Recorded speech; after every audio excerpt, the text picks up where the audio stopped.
Thanks to our friends at The Motley Fool for sponsoring this video. Visit fool.com/ASYM for the top 10 stocks to buy right now. The common perception out there is that Tesla is the clear leader in autonomous driving, but the data tells us something completely different. And specifically, the state of California, where Tesla long had its headquarters, where a lot of its technology is developed, the company actually reported 0 miles of autonomous driving in the year of 2022.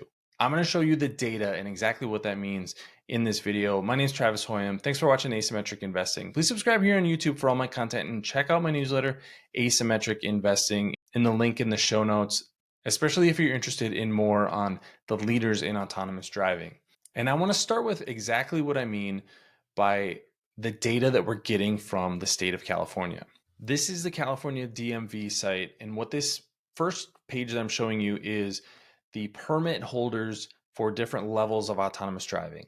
There's a number of different stages, and they break it down in 3 sections here. The companies that can test autonomous driving technology with a test driver. So basically, this is the same as a level 2 technology where the driver is actually technically in control, but they can basically let the autonomous driving system run. They just need to brake or swerve if something goes wrong. But there's a driver in the vehicle. There's a ton of companies that have this sort of permit. A lot of companies that you probably wouldn't know, some Chinese companies. Tesla is right here.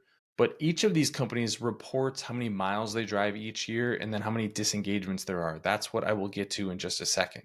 Beyond this testing with a driver, there's a couple of other major levels. Driverless testing. So this is tests without any riders in the vehicle, but there is also no driver. So in this case, there are 7 permit holders for this. The 3 that you may have heard of are Cruise, which is a subsidiary of General Motors, Waymo, which is a subsidiary of Alphabet, and Zoox, which is owned by Amazon. The companies that can actually deploy a product, so a commercially available product, Cruise, Mercedes-Benz, which might be a surprising one here, which is a small company that's doing things like delivering pizzas and delivering smaller items, not transporting people, and then Waymo, that's the other big name here. So the 2 major competitors to look at here are Cruise and Waymo. But I'm going to show the data, and this is the disengagement reports. Each one of those permit holders that I talked about earlier have to report how many miles they're driving each year and then how many disengagements they have. So how many times do they brake? How many times do they swerve? And that data is all reported here. And what we have right now is the data for 2022. The charts I'm going to show in a second are from this link right here, the second one, autonomous mileage reports, and this includes both miles and disengagements. So you can see the data is pretty dense, but I put it in spreadsheet form. This is the raw data here. When you paste this into a spreadsheet, this is what you get. You get the company here. You even get the VIN number of each of the vehicles, total disengagements on an annual basis, and then the miles driven each month with an annual total here at the end. There are over 1,500 lines here, so a lot of vehicles that are Apple's operating. Cruise is operating hundreds of vehicles, so is Waymo. But at the end of the day, you add up all the numbers and the total miles driven. Waymo is by far leading the way with 2.9 million autonomous miles driven. Cruise has 863,000 miles. Zoox, 552,000. Apple even has 125,000 autonomous miles. Tesla, 0. So why would that be the case? The answer is that Tesla is not even testing a level 3, level 4, or level 5 autonomous driving system.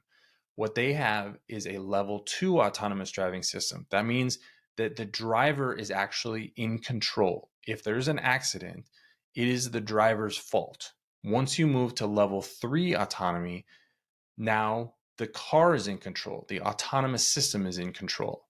That's when you have to start reporting these things to the state of California. But the fact that Tesla is not reporting any miles driven autonomously tells us that they're not even testing in the state of California, which is a state that they absolutely would be testing if they're developing this technology. They're not even testing level 3, level 4, or level 5. Meanwhile, competitors putting millions of miles on the road in California.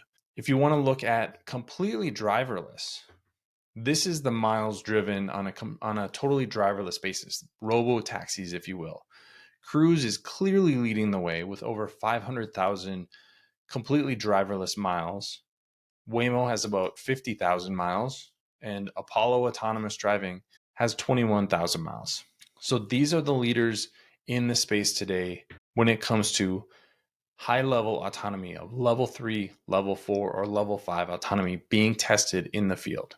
Now, I know this goes against the narrative that Tesla has been pushing, that full self-driving is just a few months or maybe a year away from really disrupting how we think about vehicles. But the reality is that in the US and in the biggest state that has the most robust autonomous driving regulatory infrastructure, Tesla is not even reporting any miles driven to regulators. There is no way that the company is just going to be able to turn on a fully autonomous fleet without going through a long regulatory process. The companies that I've mentioned here have gone through multiple years of proving that their vehicles are safe on the roads, testing their systems with drivers who are actually in control and who are trained to take over not just average people with their vehicles. These are people whose job it was to know exactly what's going on, when to disengage, when not to disengage, how to report those things to regulators. That's a process that Tesla has not even been going through. I have a hard time believing that they're going to be able to launch any sort of product, any sort of autonomous driving product without going through this regulatory process. Now, the company has gotten around those rules in the past, but I think this is where we are. Tesla is all in on level 2 autonomous driving, but is nowhere near making the leap to level 4 or level 5, which is what competitors are doing. If you're thinking about the autonomous vehicle space, I think this is something to be aware of. What is Tesla actually doing? What are they proving?